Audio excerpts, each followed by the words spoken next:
Hello, everybody. Welcome to this second online event introducing a new project from the Good Mental Health Cooperative on the history of mental health care.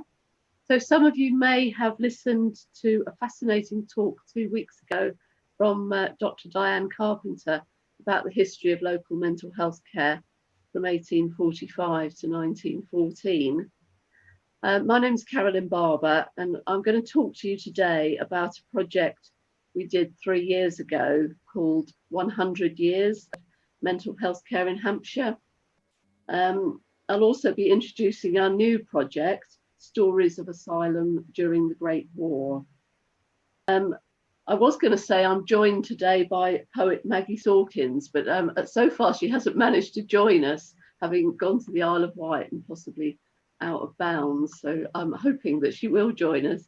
And the plan was for her to read some poems inspired by the 100 Years Project, and also we're joined by Pip Firth, who has researched into her grandfather's involvement in the First World War, and she'll be reading an extract from a first-hand account of his experiences.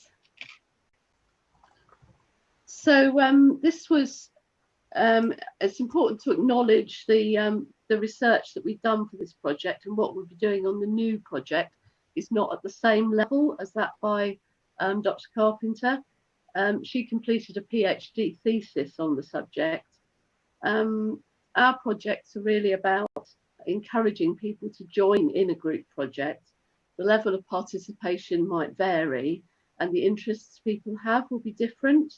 So we want to support people to develop research skills and develop their own sense of purpose within the framework of historical interest. Essentially, we're collecting stories. So I hope to demonstrate through this presentation what can be achieved and the potential for raising public awareness about mental health through history. So I just outlined here on this slide the kind of purposes behind the previous project. Do you want to move on, Sarah? So the kind of methods that we used in the previous project were essentially around personal storytelling, use of creative media, exploring old archives, and learning research skills.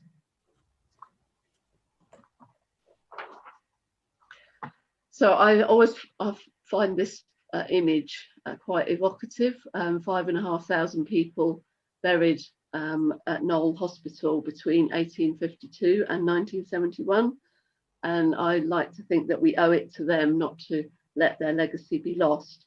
My first job was at Knowle Hospital in 1980, and I remember there were people there who had lived all their lives in that institution. So some of the project activities that we did, we had meetings once a month for several months. We visited the Portsmouth History Centre archives. We had a talk from Chris Lawrence, who's here in the audience today. Hello, Chris. Oh, yeah. And we had a questions workshop for guided memories. A guided memories online survey. We did a field trip to St James Hospital, and we had a workshop where people came along and shared their memories, which were then recorded. And these memories, I mean, some of these memories went back to the 1950s and inspired creative activities, which then helped to showcase. So it's only a couple of minutes of the exhibition that we created from the last project, and then I'll talk a bit more about some of these items.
That's just like a real snapshot of the range of things that were in the exhibition. But I'm just going to go through a kind of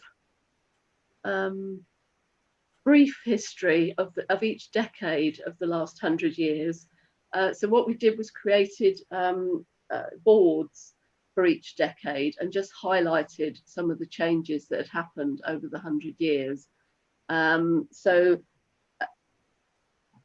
at the end of World War I, 20,000 servicemen were seen as suffering from shell shock, a term that was coined in 1917. During the 1920s, psychoanalysis became more established, influencing the counselling and talking therapies that we see today.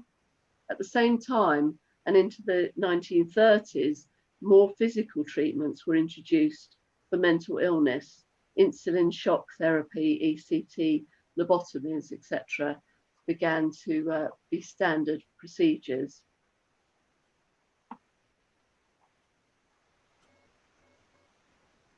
So during the 1940s in World War II, so many serving in the armed forces were affected by war trauma that terms such as combat exhaustion and battle fatigue began to be used to acknowledge that it wasn't just psychological weakness causing these problems.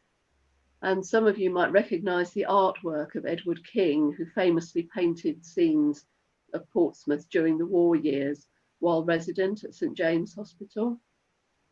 By the 1950s, numbers of mentally ill patients rose to its peak at 150,000. That's 40% of all hospital beds. And this decade also saw the clinical introduction of antidepressant drugs and the beginnings of a movement towards community care. The 1960s was an exciting decade for mental health, as in many other areas of life. The anti-psychiatry movement gathered pace with R.D. Laing and Thomas Satz, its most famous proponents. And one of the things we produced out of the project was a booklet of newsletters from St James Hospital staff in the 1960s. One essay shares a prediction of how mental health services might look in 2000. In the 1970s, an increasing number of scandals around institutional care became a feature. And by 1979, when Margaret Thatcher swept to power, the direction of community care was becoming a reality, and the first Mental Patients Union was set up.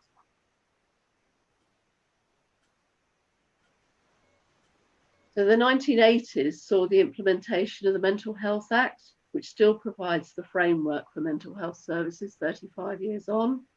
The first closure of a psychiatric hospital went ahead, followed by a wave of closures over the next 10 to 20 years. The survivor movement was growing, with organisations such as Survivors Speak Out, the Manic Depressive Fellowship, and Hearing Voices.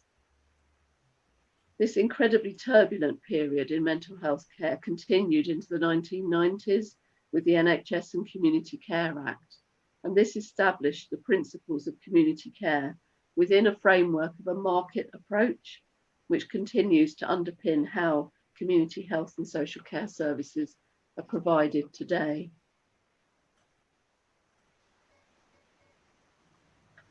So finally, moving into the 21st century, the first decade saw the integration of talking therapies into mental health service provision and has opened the way to alternative approaches to mental health care. I think it's true to say that little has changed from the headlines we highlighted in 2017. Transformation is forever on the agenda, but resources seem to be forever declining. And of course, the impact of the pandemic, social restrictions and financial insecurity are all set to have huge consequences for mental health in the months and years ahead. So that was a very whistle-stop tour. Obviously, there's huge amounts more that have happened in the history of mental health care, but it's, I think, interesting to see how the kind of key moments have happened with key developments over the century. So just refocusing back on the project, we found opportunities for people to share their memories. Some going back to the 1950s. We conducted an online survey, and then, as Liz has said, we hosted a memories event where people who had worked at Knowle or St James hospitals and people who had stayed there as patients shared and recorded their memories. So these memories then inspired creative activities. So our cooperative member, Sarah Haskett, ran a drama group using, oh, what's happened? We go forward, Sarah. Using a technique called image theatre, where memories were dramatised and then photographed. An art collage was created by our in-house artist, Claire, again inspired by listening to the recorded memories.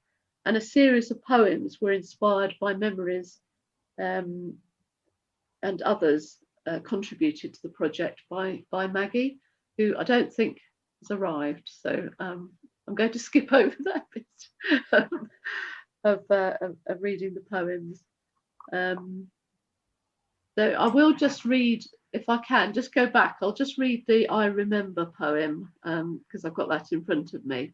And this was a poem that was created from the survey and people's memories. So, I remember a Victorian hospital with high ceilings, long corridors, big open ward, and the staff in uniform. I remember the letter from Knowle Hospital inviting me for interview, which was signed F. Nightingale, Frank, not Florence. I got one of those.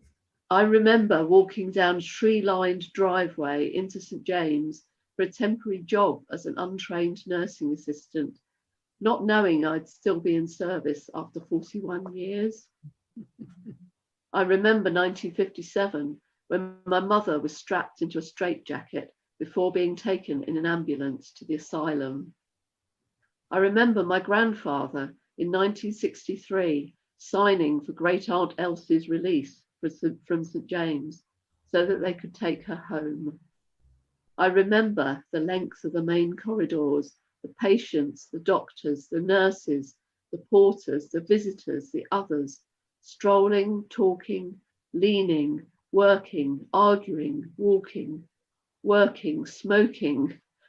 It was like a high street in a small town.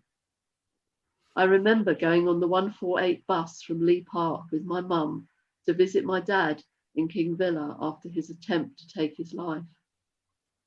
I remember my grandmother, a night nurse in the 1960s, riding around the grounds of St James on her bike, feeding feral cats. I remember being treated with ECT on the acute admissions ward in 1980 when I was 17. I remember my work placement in 1991 on the Harry Cook ward, where I met people hospitalised for what would now be regarded as a trifle. I remember being terrified when I saw the barbed wire after I was transferred from Queen Alexandra Hospital to the Orchards. I remember growing flowers and vegetables in the small garden at St James and patients selling them in the little shop.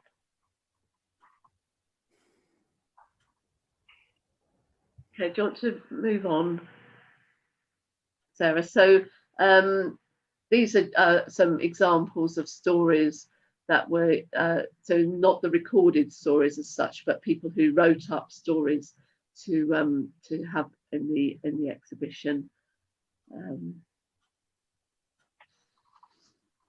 And other features of the exhibition included research on the history of legislation relating to mental health and 100 years of organisations supporting children and young people.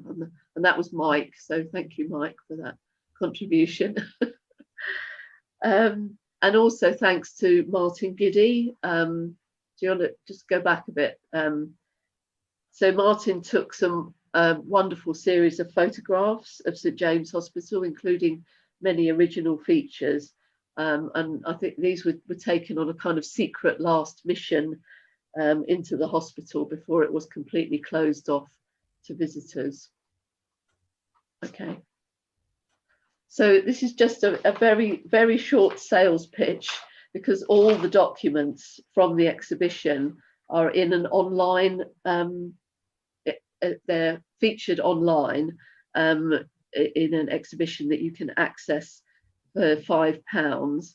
And for that off-the-wall Christmas present, we have our heritage gift pack, which includes postcards with images from the 100 Years Project and the booklet of newsletter articles from St James staff in the 1960s.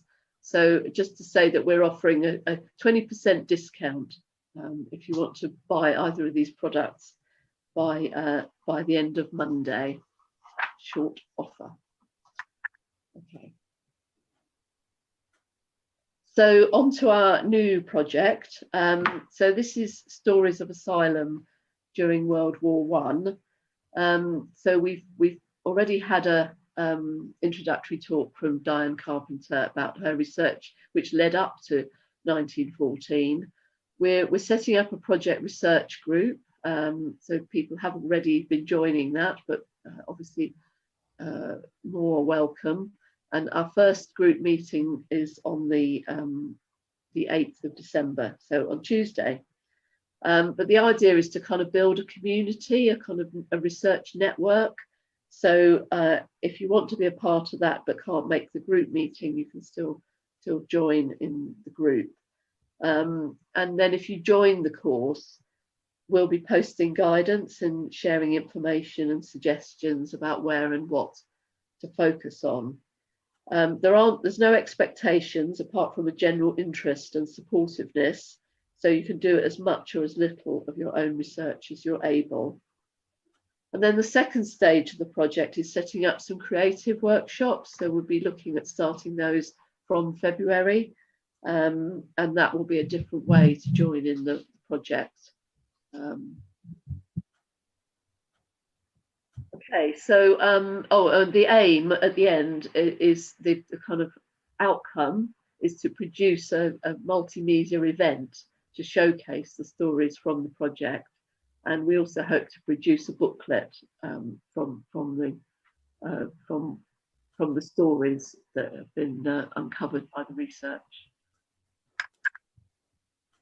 So Diane, in her talk, she asked some questions that could possibly be explored in our project, and so I'll just read those out. She asked, it would be interesting to discover the proportion of patients transferred during the war and the numbers who survived and returned.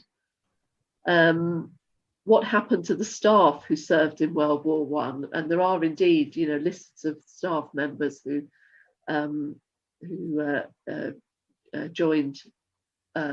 signed up for service. Were they reinstated as they had been during the Boer Wars? How many had shell shock, also known as war neurosis and combat stress? What was happening to treatments and the emerging profession of psychiatry, increasing medicalisation and a decreasing emphasis on moral treatments, which Diane highlighted a lot in her talk? And what did Dr. Devine do to receive his OBE? So Dr. Devine was the kind of superintendent of the hospital from 1914. And the other thing that we'll be looking at is individual stories. So we have access to patient records now. They become available after 100 years. So we've got access to patient records from up to 1920, and we've also signed up to the memories ancestry.co.uk, so that if we get the names from patient records, we can do some work around family histories, and we've already started some of that. So we've got examples of that will be posted in the research group chat. So I'm delighted to introduce Pip Firth, who's been doing research for some time into her own family connections with World War One, and she'll be talking about her grandfather's experience in combat and the psychological aftermath. And afterwards we'll have a little time to answer questions. So if you want to post these and any comments in the chat, that would be fine. Okay, does anyone else want to comment or ask any questions, or just say some, maybe some work that they've done? Yes, can I speak? Oh yeah, so I'll just take Mike first, okay? Yeah. I've done quite a bit of research on military asylum, so that really Hasler and the big one in Southampton. So before I become too expansive, I'm just wondering, how do I contain my enthusiasm? Are we just thinking about St James and Knoll, or about how the military mentally ill were treated in this area? So are we focusing just on one or two hospitals, or can I be more expansive and tell you about Hasler and other military hospitals? So I'll just comment on. So I mean, it's fair. I think it's fairly open, really. The patient records that we can access are obviously related to St James, so that's kind of limited. And there's a lot of records held in the Portsmouth History Centre that are useful to look at in relation to St James. But I think there is also a lot of questions, isn't there, about where did people go? And they certainly didn't all go. Local people went to different institutions. So I think there are broader questions about the local facilities, which would be fine to explore.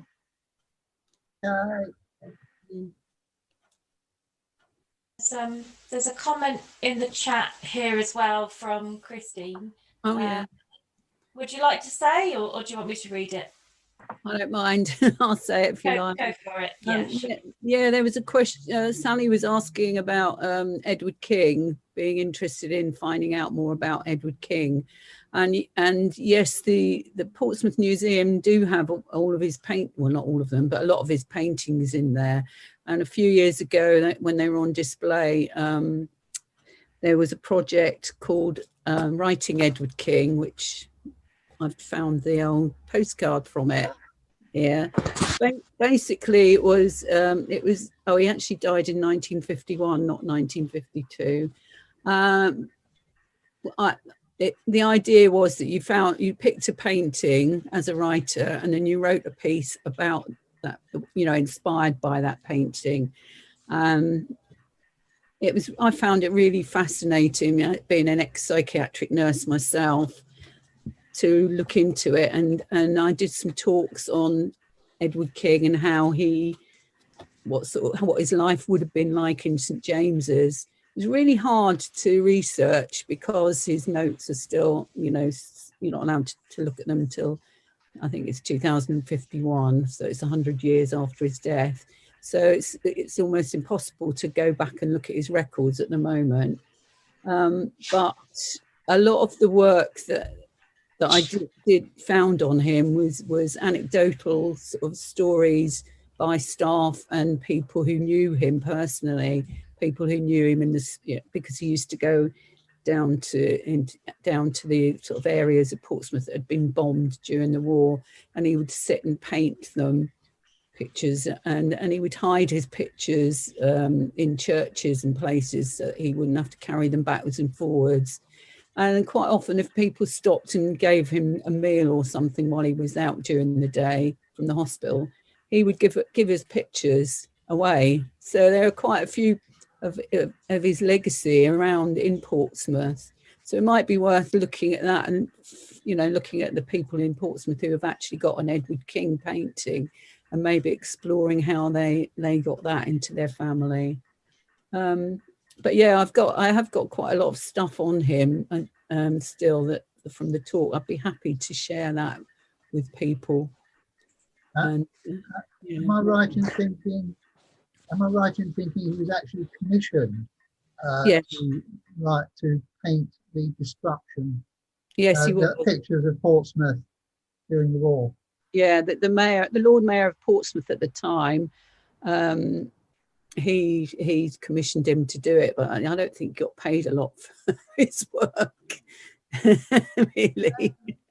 But yeah, his story is very. I find this very interesting. But I think the main point that interests me was why he lived for so long in the hospital. He chose to live there in spite of the fact that he had a family to go back to. And I think that's the interesting thing historically, is how long people stayed in the mental hospital. Yeah, my understanding was that his family didn't want him out of the hospital. He was actually kind of almost put in there. You know, these days people cost so much, and people would only be in for, if they were voluntary, they would only be in for a very short time. So I found that exhibition at the museum absolutely fascinating. As somebody who has been a patient, and to see it through the eyes of somebody who was encouraged to express his illness, if you like, or whatever, through his art.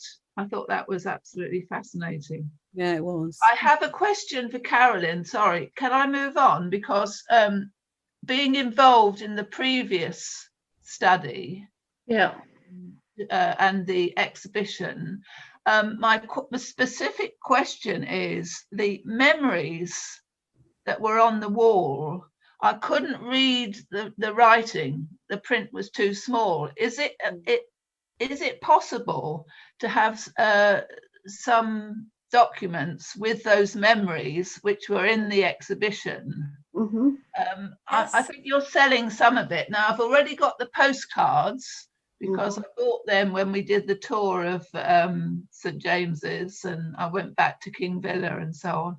But I would specifically like to know whether it's possible to have the print of the memories that were in the exhibition in the library.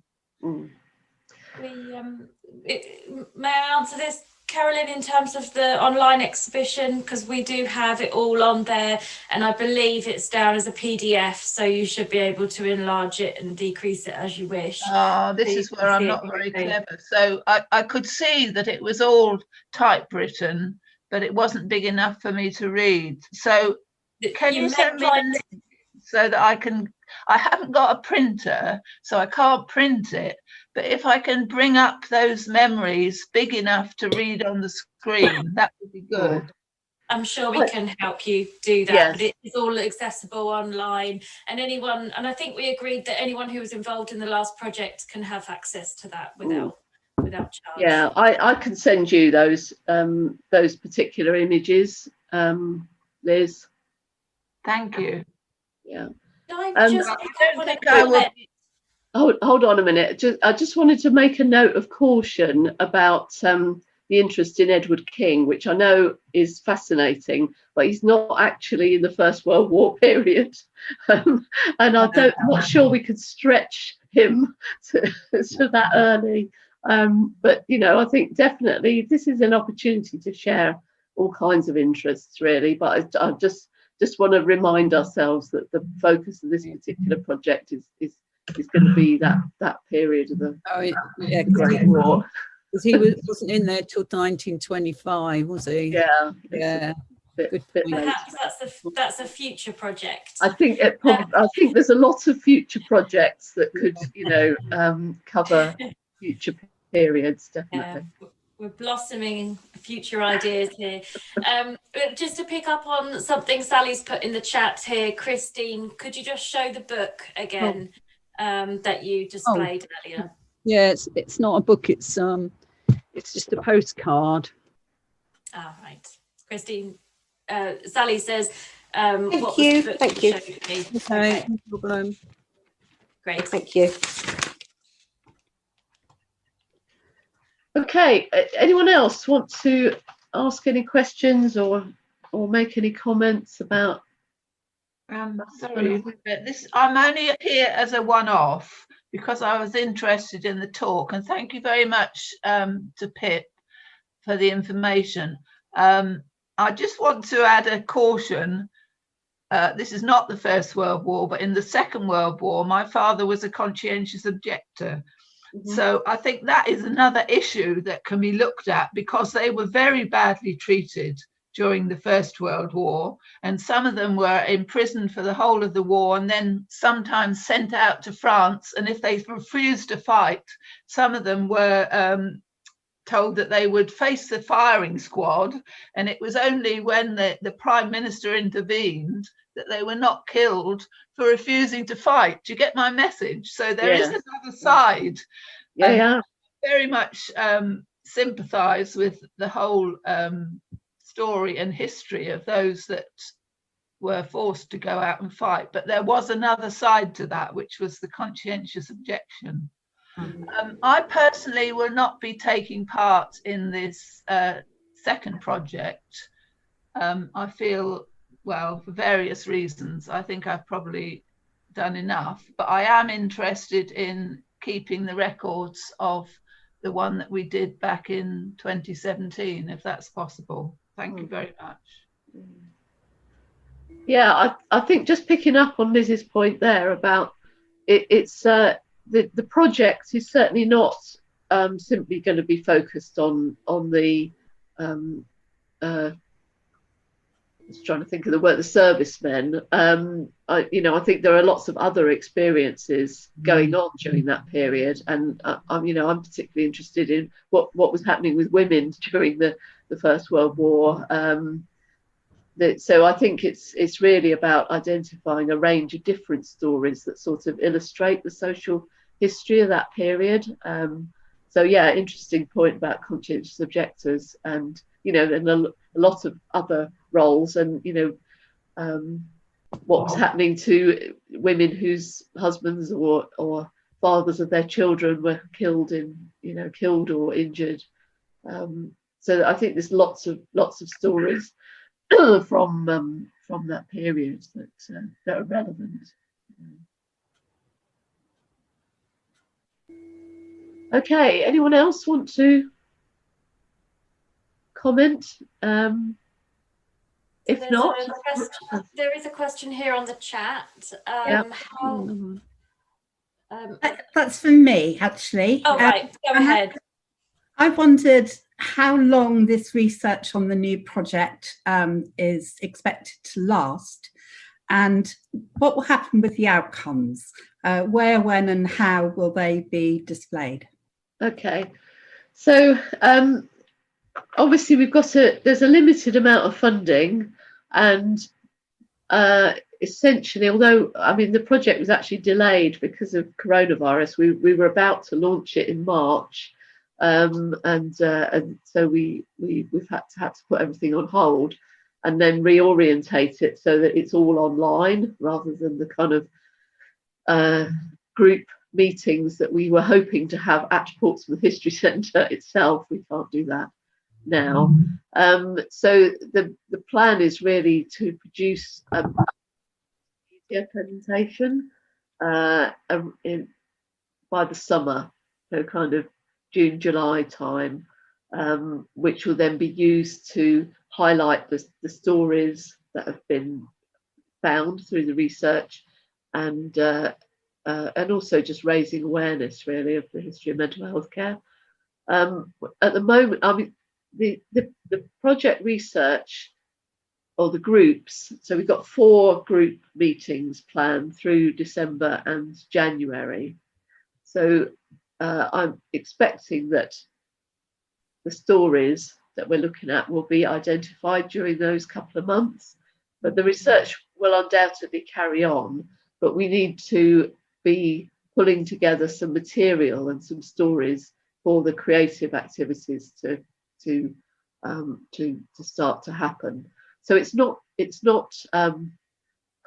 what can I say, real research in the sense that we're really going to be thoroughly exploring and investigating data to the level that someone like Diane Carpenter had done.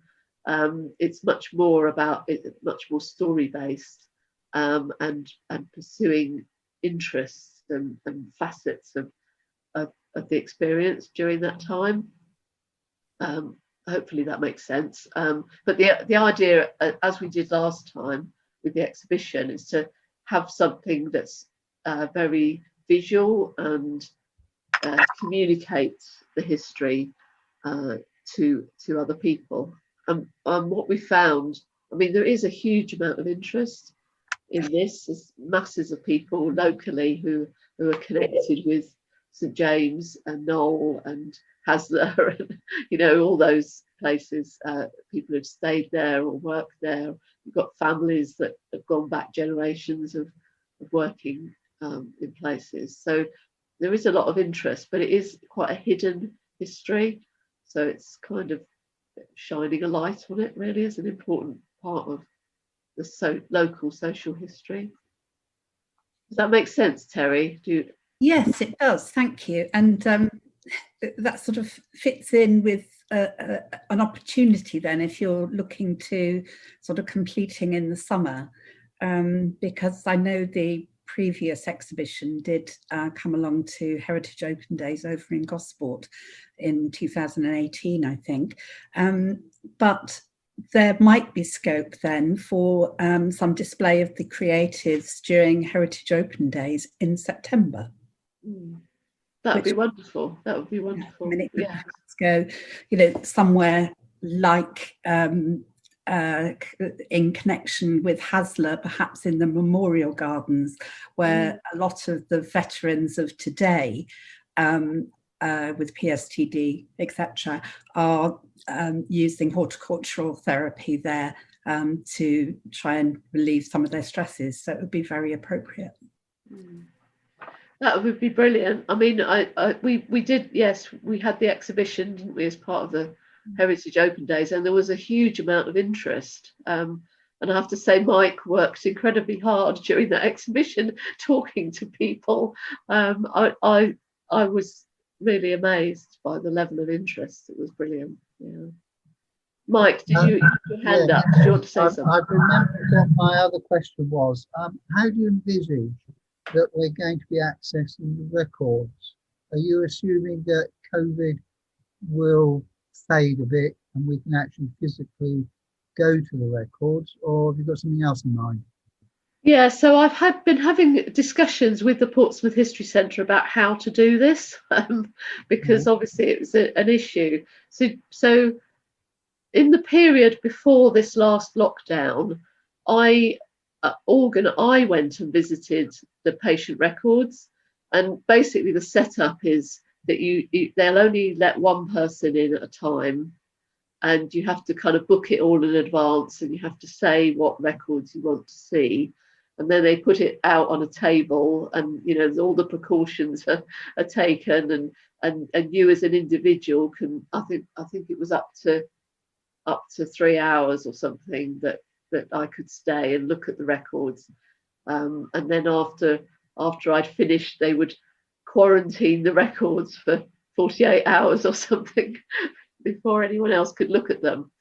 So it's certainly something we can set up. Obviously, with the lockdown that we had for the last month, that was stopped. So I had hoped to go back and I wasn't able to.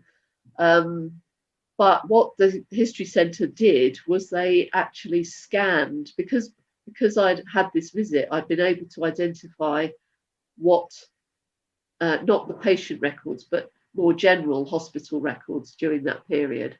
And the Portsmouth History Centre have scanned all that for us.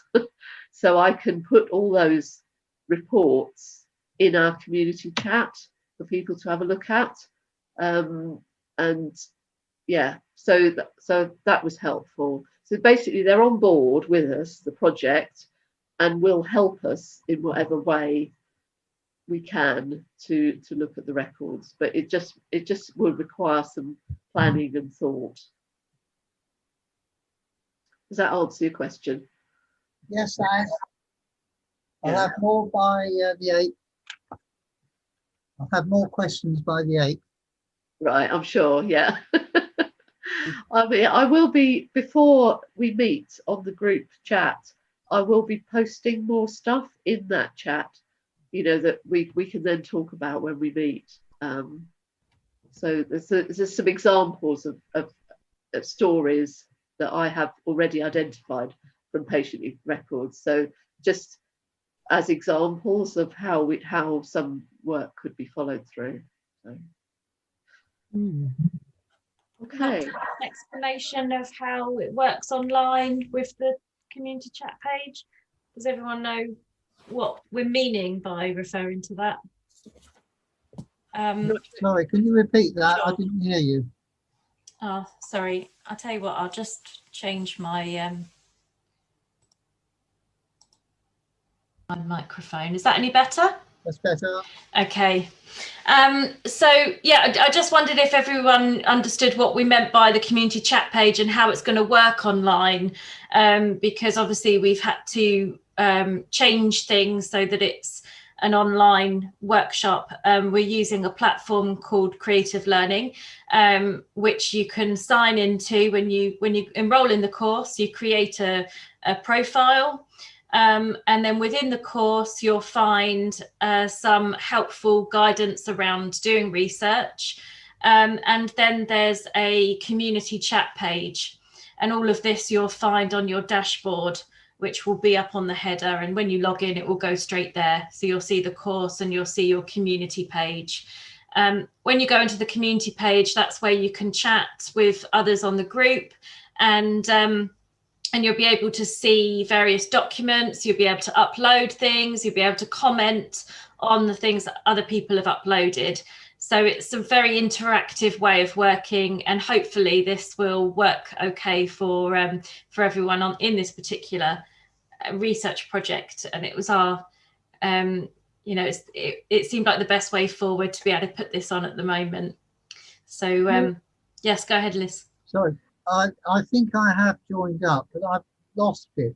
How do I sort of find it on my laptop? So if you like, I can email you your login link later on today. Would you mind? Because I think I have initiated it. But, I think you have.